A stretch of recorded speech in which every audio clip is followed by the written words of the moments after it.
And a good morning to you all, and welcome to the starting lineup. Delighted to have you with us on an absolutely beautiful Wednesday in the Ozarks. Ned Reynolds joined by Dwight Glenn and Maddux Radosevic. How about this? This is a substitute crew coming in. You guys are off the bench today. What is this? You had to go deep into the bench to get Maddux and myself. And not for Maddux, but for myself, yes. And for the next 2 hours, we are right here talking sports and whatever. I'd like to hear from you on the text line or the phone line. They're the same, folks. 417, of course, is the area code. The number is 447-1021.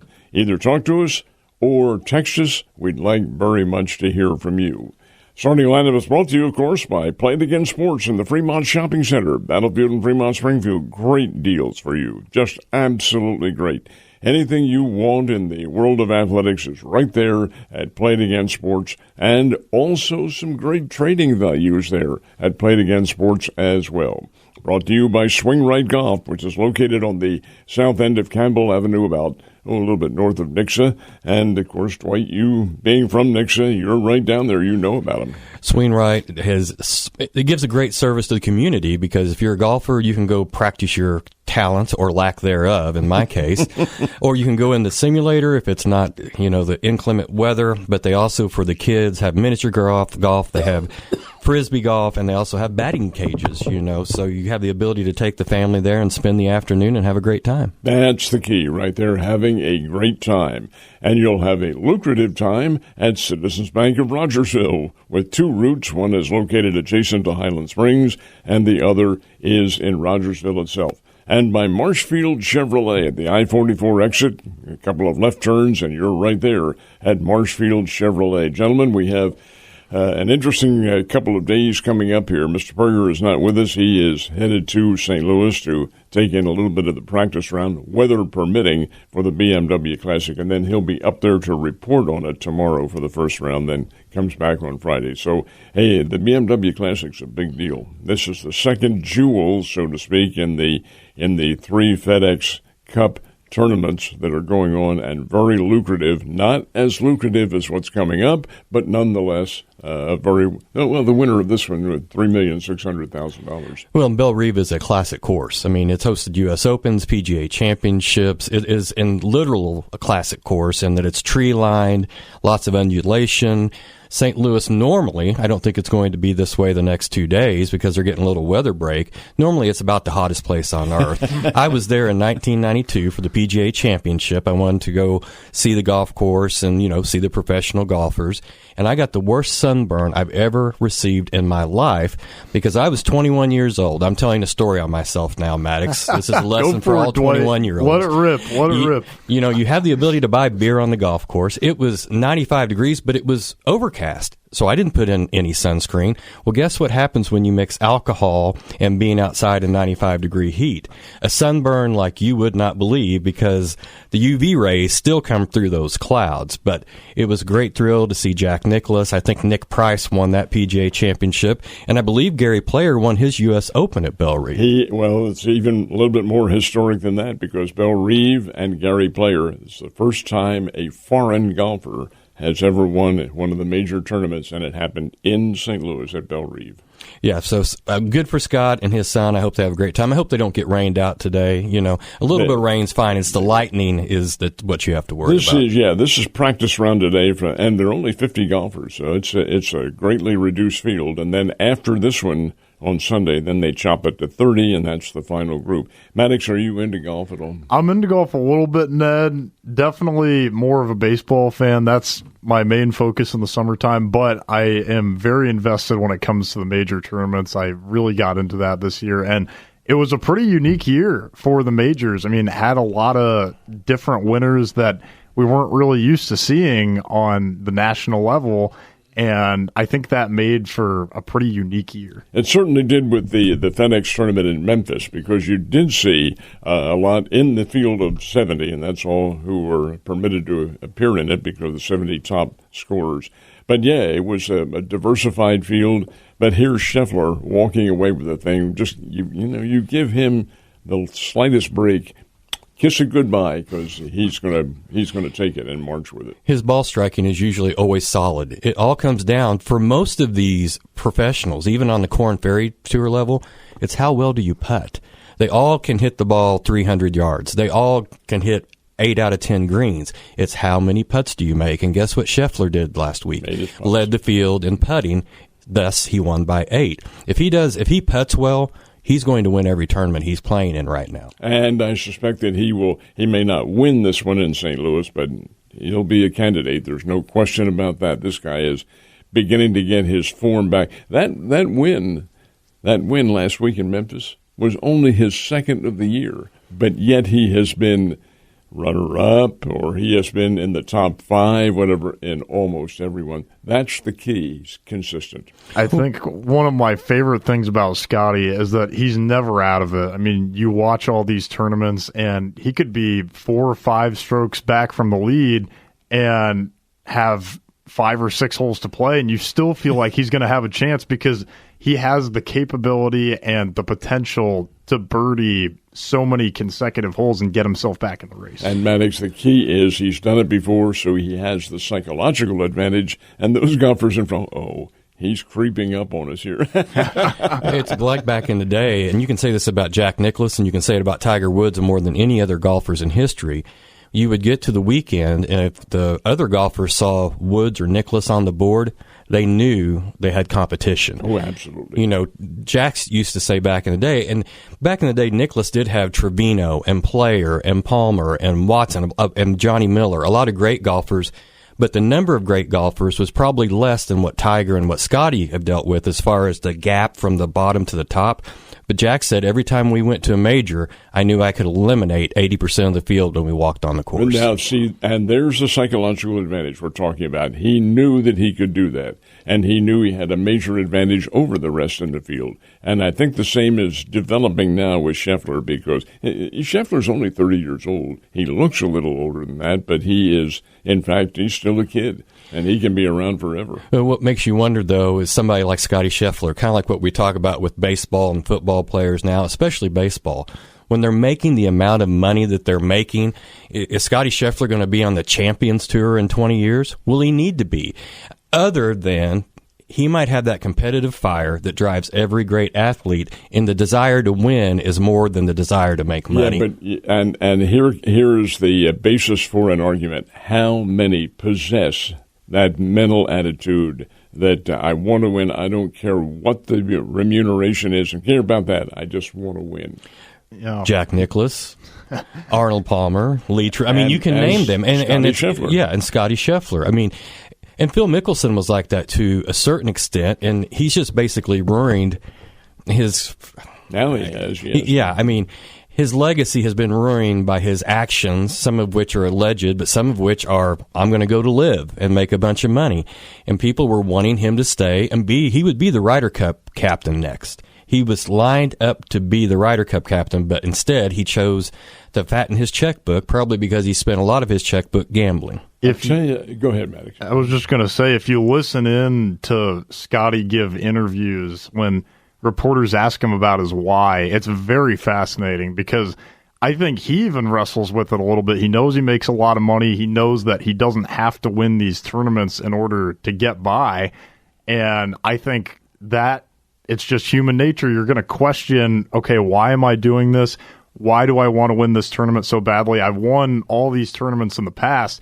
So it's really interesting to see him work through that as the number one golfer in the world. That's a very good point that you make up, and there is another golfer on what I personally believe is going to be the last year for LIV. They talk about coming back next year, but I wonder. Anyway, Dustin Johnson.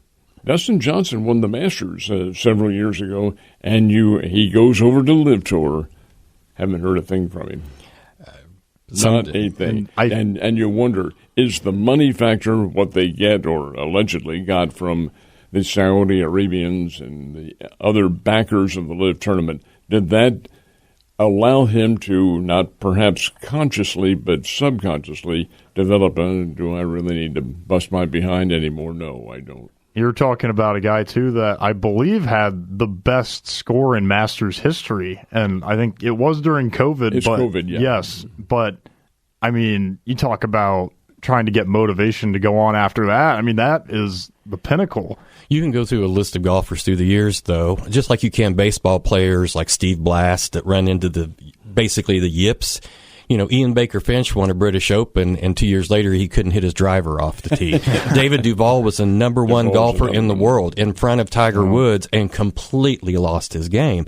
Payne Stewart went through a period of time when he was playing well, starting to win tournaments, but he took a new contract from a different club manufacturer because of money, because back then they weren't making $3.6 million, and he got a lucrative offer to change to a different type of club, and he struggled for 2 years because he was playing well with a certain club that fit him and his swing.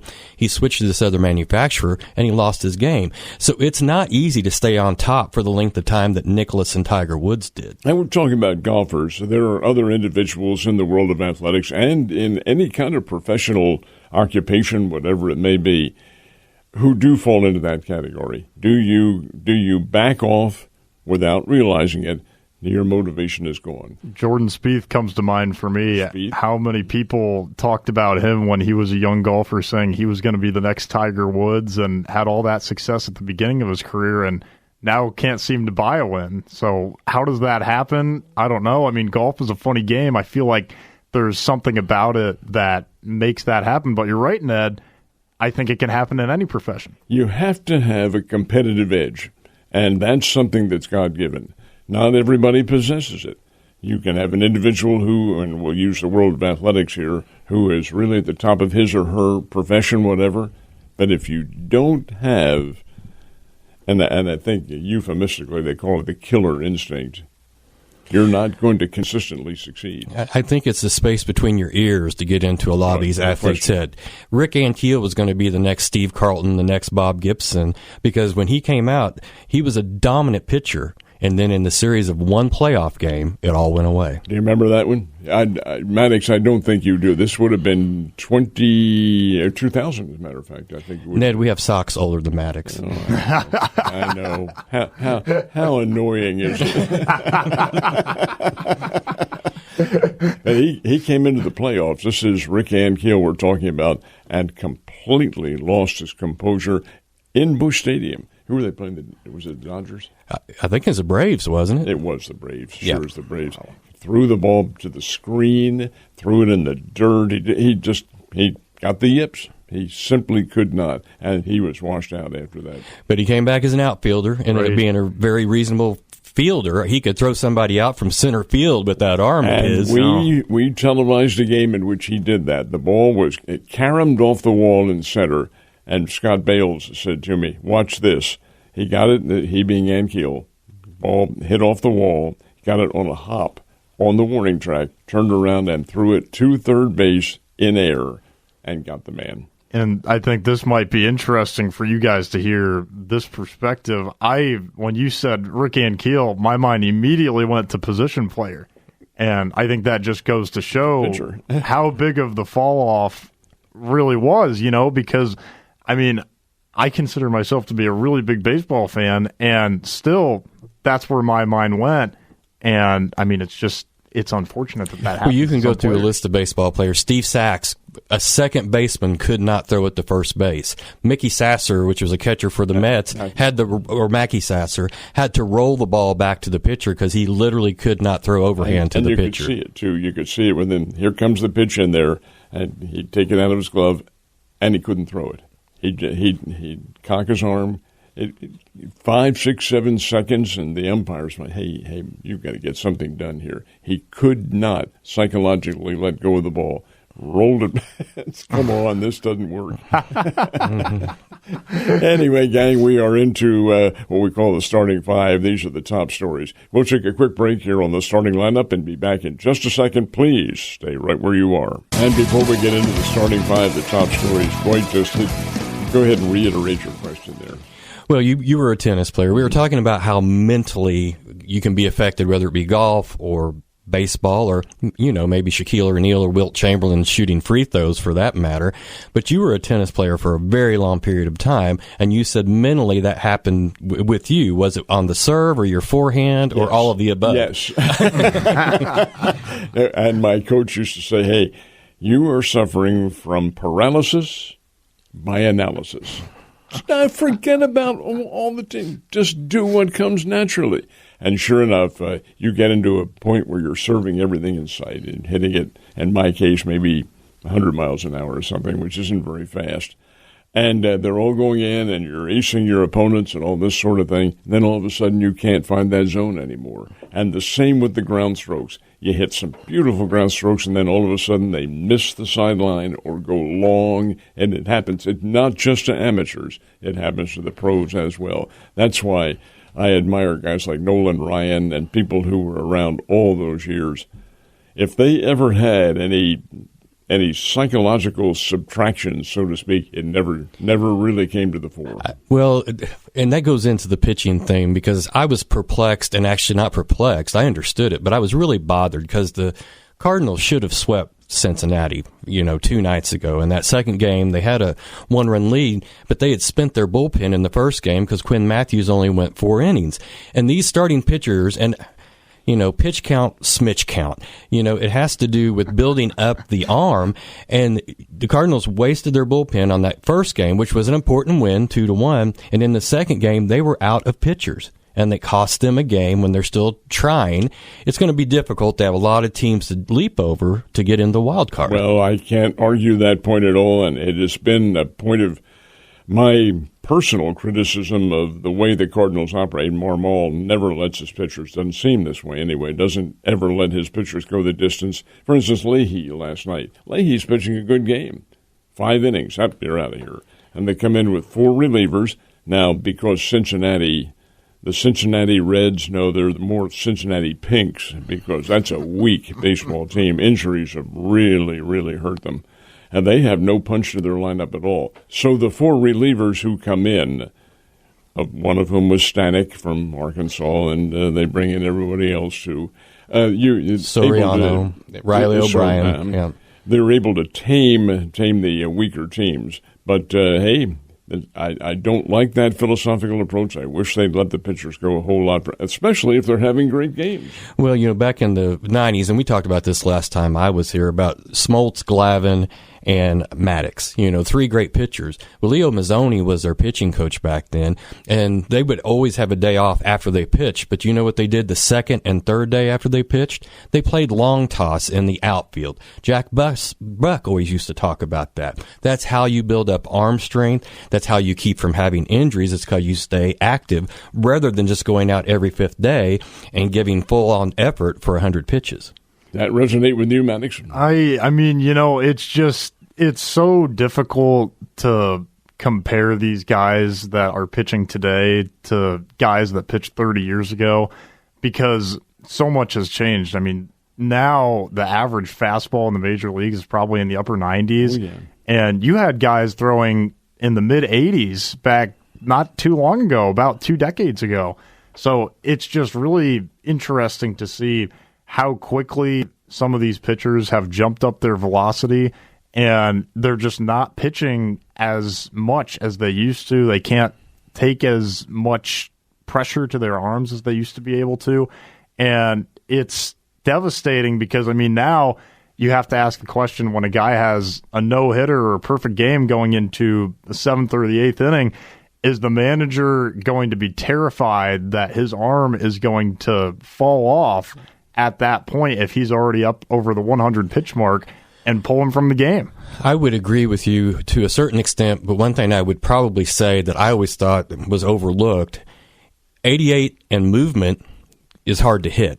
88 and flat, Miles Michaelis, I'm calling you right now, is easy to hit. So it's about the art of pitching versus the art of throwing. You're right. You make a big, and a very important point here with that one, too. There is a difference, a major difference between throwing and pitching. Miles Michaelis, incidentally, was given his walking papers the other day. DFA? designated for a sign. I've run into a lot of people who... You know what, though? I will give Washington credit because they probably should have gotten rid of him earlier in the year. But you might have noticed, and it was a week ago, they let him come in and sacrifice bunt to get his 10 years of service in the major leagues, which is huge for his pension, as Mr. Bales would tell you. As Scott would, and as the late, great Satchel Paige would do, they brought him back to get his time. This is back in the 1980s, to get his time in for the pension. That's very fair. And you know how many pitchers in the National League have sacrificed bunts this year? Probably none. Miles Michaelis. Is he the only one? He's the only one because pitchers don't hit unless it's just a bunt. That's exactly right. A desperate situation. But kudos to the Nationals for, in my opinion, doing the right thing. They probably knew they were going to let him go now that you can bring up the minor leaguers without them being eligible for Rookie of the Year next year. So they let him get his 10 years in, and now he can go off to greener pastures. Oh, but are they greener? That's just it. All right, here's the key, guys. Maddux, I'm interested now in what your opinion is of the wild card races and what's going to happen. Fire away. Well, okay, Ned, let's start with the National League. I mean, it's definitely a race that is down to about 3 or 4 teams jockeying for that last spot. And maybe if you want to throw Philadelphia into the mix, I could see them potentially losing that second wild card spot. But the teams that are set right now, the Milwaukee Brewers, the Dodgers, Braves, Cubs, those guys are pretty much a lock for the postseason. But it's those last 2 spots. Right now, Philadelphia, the Phillies, they have that penultimate wild card spot, and then the San Diego Padres have the final wild card position. The Arizona Diamondbacks are now 2 games out of that spot, and they've had some drama with their team recently because Ketel Marte did not show up to Fenway Park during this most recent road trip. And that presents a very interesting scenario. Here's a team in contention, and the Diamondbacks are not bad. And yet your star, 3-time All-Star second baseman decides not to show up. Well, there was a report unconfirmed yesterday. He was headed back to Phoenix to have a doctor look at his knee. Oh, wait, stop right here. A doctor in Phoenix? You're with the Boston Red Sox, and you didn't tell anybody this? No, there's more to it than that, has to be. And there have been questions, Ned, about his motivation and about his purpose, kind of like what we were talking about earlier with some of these golfers. And, I mean, it just is a real head-scratcher because what motivation do you need than trying to get into the postseason right now, trying to win baseball games down the stretch in August and September and get into that spot? Doesn't make a lot of sense. But I do think the St. Louis Cardinals have an opportunity to go to the playoffs. And I think it's a long shot, but they're only 3 games out from that last wild card spot right now. And keep in mind, they still go to Philadelphia here down the stretch. Friday night. So if they can win that series, they're right back in this race in a reachable spot. And I think they could do a lot of good for themselves if they compete here. Well, I will tell you, in my opinion, the Cardinals have had an up-and-down year, obviously, and you knew that was going to happen. Actually, they played better than what I thought they would. I picked them for 75 wins. I think they're going to beat that. But the fact is that they are a team that is it's very much an emotional team. They'll have emotional highs, and then they'll get down and have a losing streak and so forth and so on, which is very typical of a young team that really hasn't come together yet. I agree, Maddux. I think they have a big chance. Philadelphia's a veteran team with some hardcore postseason talent on there with Schwarber and with Bryce Harper and people of this caliber. And then now they have the Luis Arraez in there, although I think they have him batting out of position, in my opinion. But be that as it may, 3-game series in Philly coming up this weekend, and that's probably going to be the make or break for them. And for me, one of the key players going forward for the Cardinals is going to be Masyn Wynn. 3 extra base hits for him in last night's game. That's a career high for him in any game that he's ever played in. And for Masyn Wynn, one thing that he did differently yesterday was he had his bat resting on his shoulder for a longer period of time in his swing. He said he wanted to cut down on his hand motion. That's when he was having the most success in his swing previously. So he went in, made that adjustment, and look, he gets 3 extra base hits. If that guy starts hitting, you're talking about a lineup with Alec Burleson, Jordan Walker, if Joshua Baez can do what he did in his first 3 major league at-bats. Which he has not done. Right, he has not, yes. But if you can get all these guys to do what they're capable of doing, this lineup is very scary. And we saw what Kyle Leahy did last night. I mean, if the pitching staff just continues to do what it has done, then this team could make some noise. There is the pitching is a secret. They've got to get that consistency going, and it is possible they could do that. Their offense has been a very big surprise to me. Alec Burleson, well, we saw him play down here. We saw all of them play down here. They were all former Springfield Cardinals.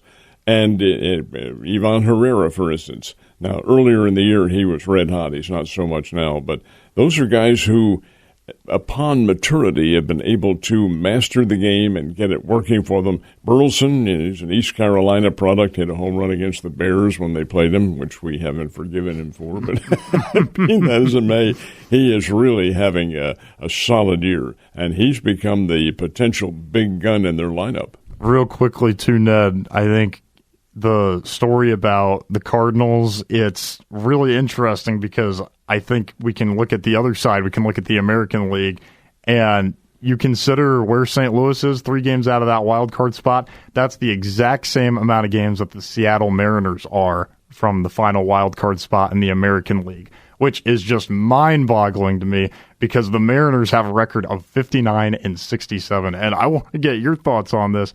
Have you ever seen a playoff race quite like this one where you have all but 3 teams in the American League jockeying for position for a postseason spot? Obviously, the playoff format has changed significantly throughout the last couple decades even, but have you ever seen anything like this where you have this many teams competing? I think that, no, I have not, and I think the reason for it is the interleague play.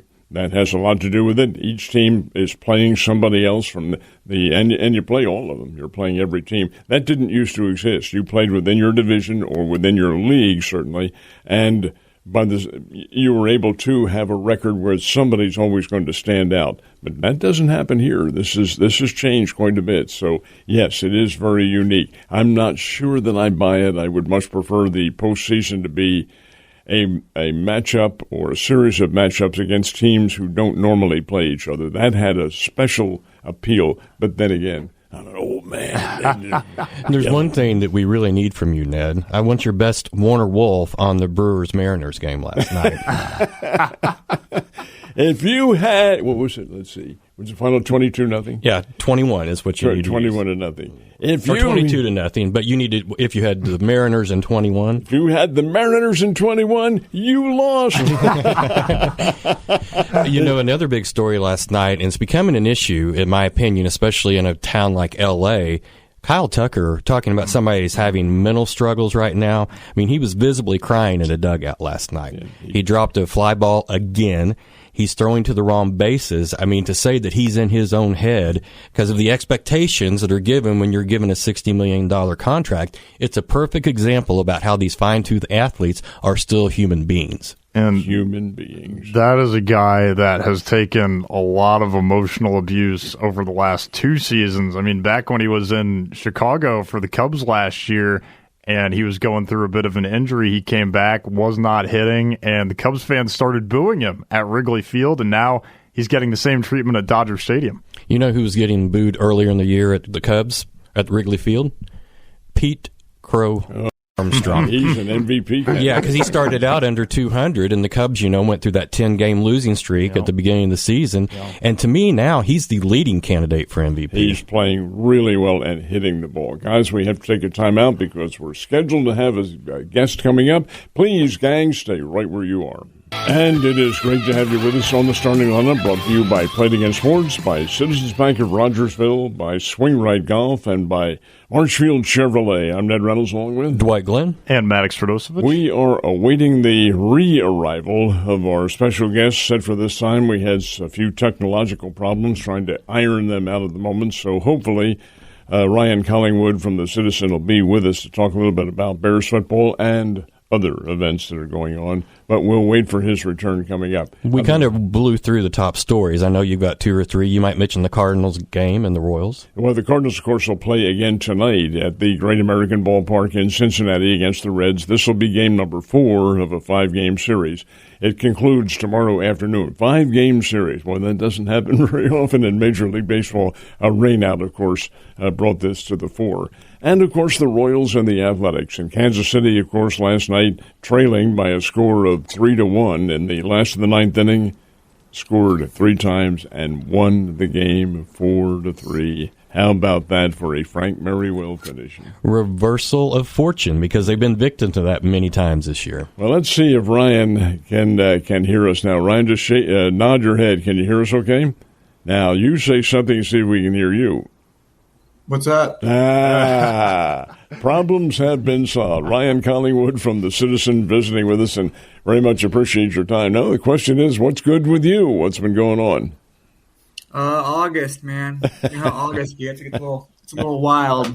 It's kind of nonstop at this point. But, yeah, I had to jump over to a different computer that has 0 battery. So hold on, let me grab my charger. But yeah, go ahead, talk to me as I find a charger. Well, if you need any technological help, Ned is an expert. That's what one of his great talents is. Ryan, I am a genius at figuring these things out. I can't spell genius, and I can't figure it out. Yeah. I thought you worked at Geek Squad over at Best Buy. Well, just take the squad part off, and you've got it figured out. Okay, how do you feel now? You better? Okay, let's talk a little bit about the scrimmage the other night. You were there. This is the Bears' first scrimmage. What were your observations? How did you feel about the team? I don't put a lot of stock in a first scrimmage because I have before in the past, and it was very rarely indicative of what I would see in September.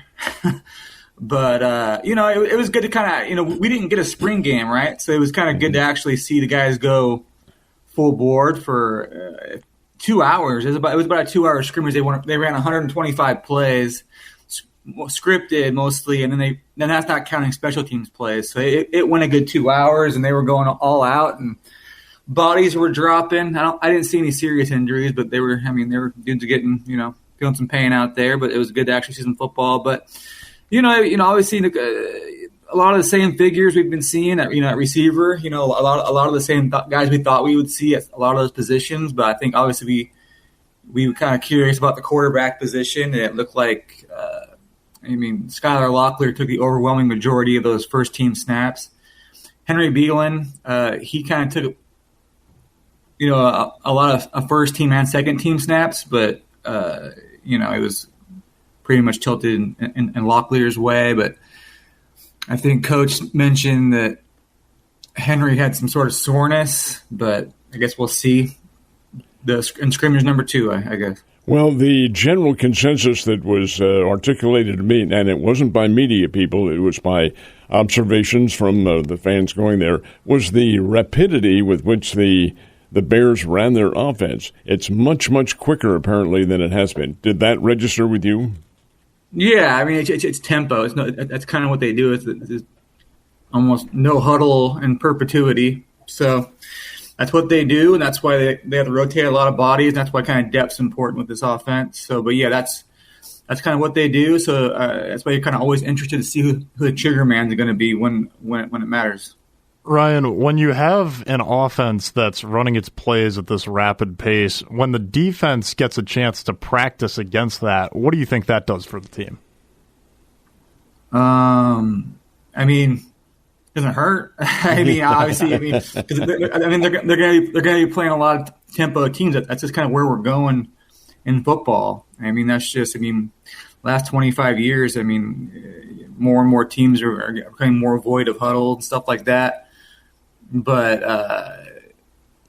it'll definitely, it puts them on their heels, because they're gonna be in situations where they're gonna be rotating bodies and they're gonna, the way the Woods offense works, there's a lot of different looks out of that tempo too. Sometimes they'll run jumbo sets with multiple tight ends. They'll bunch 3 receivers in a corner, single back. You never know what you're going to get out of it. I mean, you kind of know, but there's different variants to it that make it kind of fun.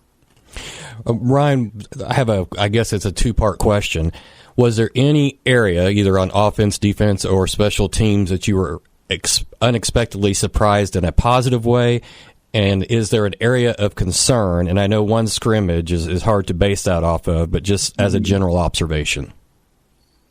Not really. I mean, the way that it's really hard because they were doing it wasn't like a straight up script. You know what I mean? They'd go, 20 plays. They would go They would go red zone. Then they'd go goal line. Then they'd mix ones and twos.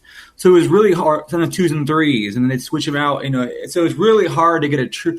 Like if I was to go too high or too low on any position group, I might be doing someone justice. I mean, not be doing someone justice, or I might be blowing smoke up another position group's butt right now. So, but there was one thing that was kind of fun to watch, was just kind of the familiarity. The defense had a lot of the same guys from last year, so a lot of the same bodies, but a little bigger on the interior of the defensive line, and they were rotating more D end. They have more depth at D end. As far as like top end talent, we'll see. When games come, but they do rotate more dudes along the offensive and defensive fronts. So the offensive front looks a little longer right now. I mean, coming off the bus, they look like an FBS football team for sure. The line does. How that when they play Marshall is probably we can probably gauge that best when they play Marshall. But yeah. Aesthetically, they look better in some areas, just as far as physical stuff like that. But seeing guys like Jamaria Robinson, a guy who's been, he's among the top receivers in the program for career yards. I think he'll break the all-time record this year. He looked about as confident as fast as he's ever looked. And then you have guys like Mackey Miller from Mizzou, who played some good snaps at Mizzou. So I think the receiver groups, tight ends groups, running backs groups, I think they're going to be fine. But it's going to be a matter of, how the obviously, no surprise, how the quarterbacks play, and if that line can be sufficient for this level. And those are two pretty important things. Ryan, near the end of the year last season, the defense was really banged up. I mean, they really had to search to get guys out on the field. How do you think the depth of the defense is this year, and how does it stack up to last year's team? Yeah. Like I mentioned, the D line looks a little deeper. Linebackers, I mean, they have a lot of those same guys: Jared Lloyd, Cooper Roy, and then they brought in a couple other guys. I mean, it's yet to be seen. Like, in theory, yeah, it seems deeper. But the thing about depth is that it has to be good. So we won't know. You can have bodies out there, sure, but if they're not good, is that considered depth? You know what I mean? So that's yet to be seen. But I think in theory, yeah, I think you want to go out and get more experienced guys, and I think their NIL was a little bit better this year, so that may have afforded them some more guys with more reps from different spots throughout their careers. So. Like I said, we'll know a little more on Friday night for that scrimmage. But from Friday night, from actually last Saturday, it was just kind of good to watch, those guys play football, because we didn't get to see that in the spring. So that's kind of what I got from that. I'm not going to lie, scrimmage coverage is my least favorite of anything ever, because it's just I'm not in those. I'm not in those position group rooms. I don't have the script in front of me. I don't know what they're planning. You can just kind of use your eyes to kind of be like, okay, that. And let's say that they number one offense just kills the defense. Are they good, or is the defense horrible? Like, we don't know until they play. But what you can do is just kind of look at guys individually, and you can kind of see, oh, that guy looks a little quicker, or that guy seems as confident, or that guy has some poise, and then maybe by scrimmage 2-3, you're kind of like, okay, I think I have a kind of general understanding. But I think from Saturday, it looked like we were kind of all curious about the quarterback position, right? So, and from what that told us, I mean, if you were just some guy, eating an ice cream cone, walking by Plaster Stadium, you'd be like that number 9 guy starting. I'm pretty sure. So, and that's how you got to look at this from the eyes of somebody who doesn't know anything. Like what seems to be the obvious. I think a lot of us are too guilty of, overanalyzing sometimes. But if you were just to be a casual observer from Saturday, you'd be like, wait a minute, there's a quarterback battle. Based on what I saw today, it looked like it was unequivocally 9, but that could change Friday. Ryan, you mentioned the Marshall game, and that's been a topic of conversation on this show for the last 2 or 3 weeks as being a key game to the second half of the season, because obviously SMU and Texas A&M are big ask to get a win. But do you see Lindenwood as also being a very big game because they're an up-and-coming team themselves? Yeah, that's not easy. If you think that's going to be easy, you need to remind yourself that just a few years ago, Missouri State was trying to claw for any FCS win it could. So, obviously Missouri State made some strides, and they appear to be going in an upward trajectory just based on these budgets and just kind of what the school's priority in football. But Lindenwood, they've only been FCS for 3 or 4 years or whatever, and they get better every year.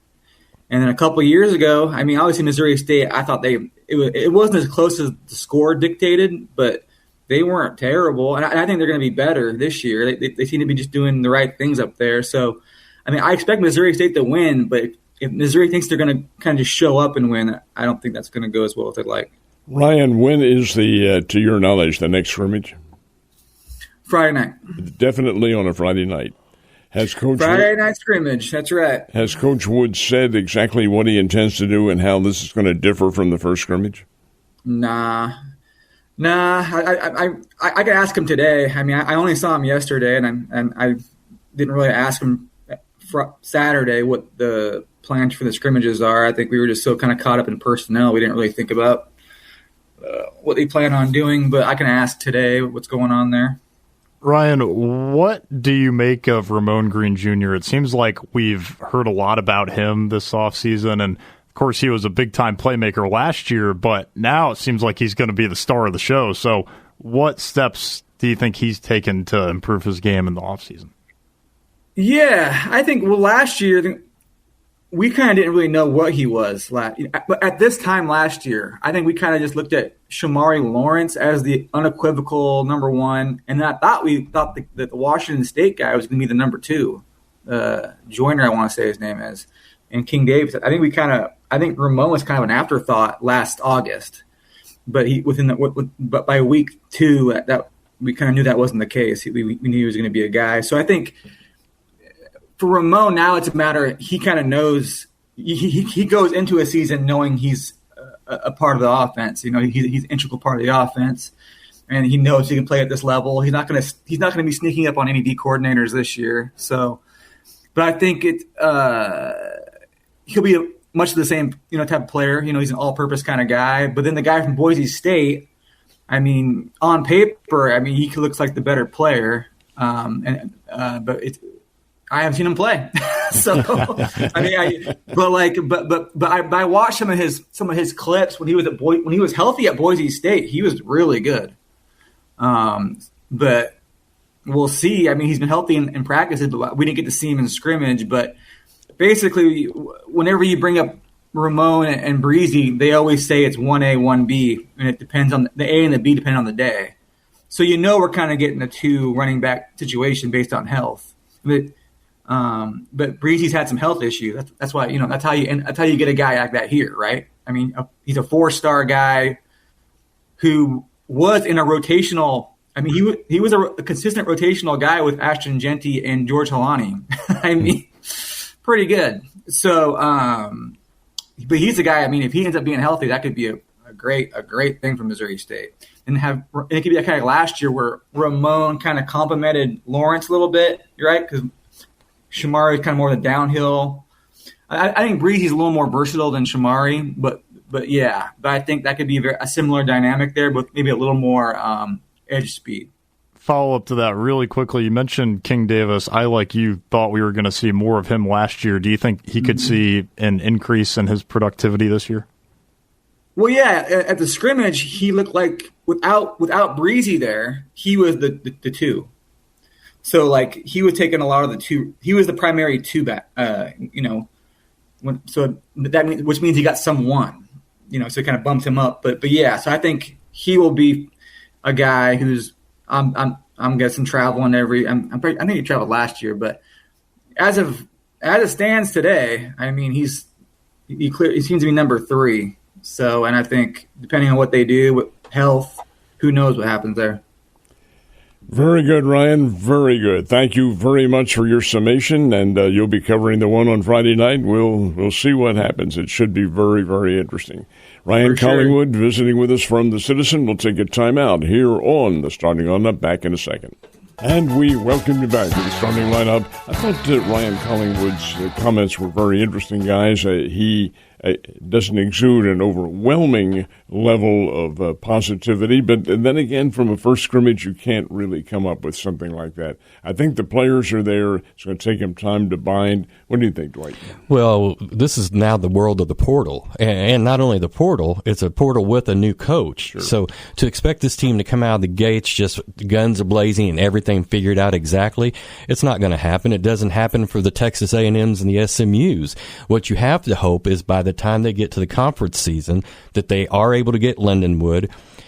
I would still call it an upset, even at home, to upset Marshall, so they can go into that section of the season 2-2. That may be the biggest and toughest hurdle of the entire season. Marshall is very good, folks. This is a team that's renowned in FBS circles. They've been to bowl games. They've produced a number of players in the NFL. And the Bears beat them last year. And it was not perhaps a full squad. Now, Maddux, you follow the sports very well. You're familiar with the Marshall program. That may be the biggest challenge the Bears have.